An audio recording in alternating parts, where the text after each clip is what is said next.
Assalamualaikum warahmatullahi wabarakatuh. Salam tani dan selamat sore. Pada kesempatan video kali ini kita ingin menerangkan ya ataupun meluruskan. Sekarang ini beredar dari berbagai kalangan pecinta durian, terutama pekebun. Ada mengatakan ataupun tidak meyakini lagi bahwasanya bibit dongkelan durian itu tidak bagus ya. Bibit dongkelan itu tidak bagus. Banyak yang menanam itu di berbagai daerah itu mati ya, rata-rata mati ya.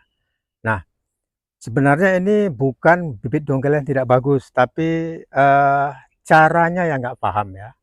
Baik dari penjualnya juga nggak paham, mungkin pembelinya juga nggak paham ya.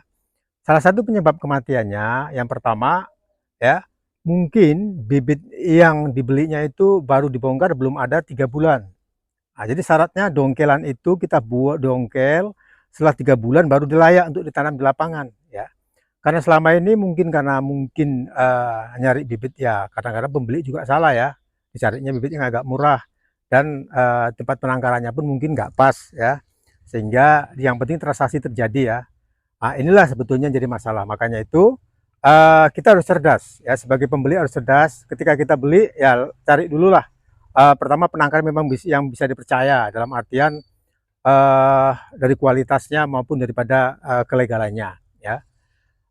Pertama ketika kita hendak beli, kita tanya dulu bibit dongkelan ini sudah berapa bulan ya. Kalau masih di bawah 3 bulan jangan dibeli ya, pasti dia akan mati. Kenapa? Karena memang perakaran belum keluar ataupun belum tua gitu. Karena kalau dongkel baru 1 bulan lebih itu mau keluar akar, jadi kalau seandainya pas 3 bulan perakaran sudah mulai berwarna coklat, sudah layak untuk di lapangan. Yang kedua, ketika kita tanam itu tidak selama hampir 3 bulan juga, itu tidak boleh kering ya. Dia tetap harus setiap hari disiram ya, paling enggak 1 bulan pertama itu tidak boleh kering ya, disiram sampai selama 3 bulan. Nah, ini menjadi suatu hal yang urgen, artinya sangat penting. Nah, ketika kita sekali saja kering, dia perakaran rusak. Kenapa? Karena ini kan bibit dongkelan ya, maka dia perakarannya itu kan menyeluruh ya. Beda dengan kalau kita dari anakan ataupun dari kecil dari polybed ya, itu kan perakarannya nggak serentak ya, masing-masing. Kalau dongkelan itu menyeluruh, makanya dia ketika kering sekali rusak semua, makanya gampang mati ya. Jadi di sini masalahnya. Jadi selama ini ada suatu statement di masyarakat bahwasanya bibit dongkelan ini tidak bagus dan tidak layak ya. Bukan tidak layak atau tidak bagus, tapi triknya atau caranya kita nggak paham ya. Contohnya seperti ini ya, bisa kita lihat. Ini bibit dongkelan bahkan sudah putus ini dulu. Kita tanam ini dulu buntung ya, kalau bahasa Jawanya buntung, putus ya. Tapi bisa dilihat ya, dilihat ini sudah 8 bulan ya kita tanam. 7 bulan lebih ya, hampir 8 bulan ya. Ini bisa dilihat. Ini dulu buntung ya. Kenapa ini kok bisa cantik dan sehat?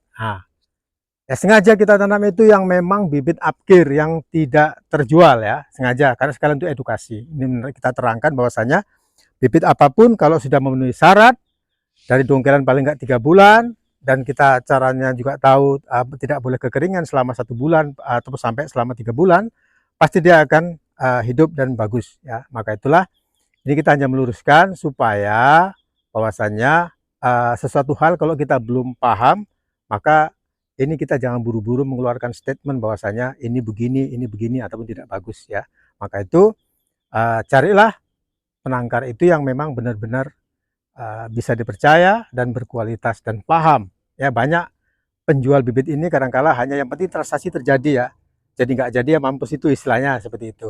Mungkin ya informasi ini bisa bermanfaat kepada kita semua yang mungkin sudah terlanjur membeli bibit dongkelan, maka ikutilah apa yang saya terangkan tadi, maka mudah-mudahan ataupun insya Allah dia akan berhasil ya, contohnya seperti kayak kita ini. Mungkin hanya ini ya, lebih kurang saya mohon maaf. Wassalamualaikum warahmatullahi wabarakatuh.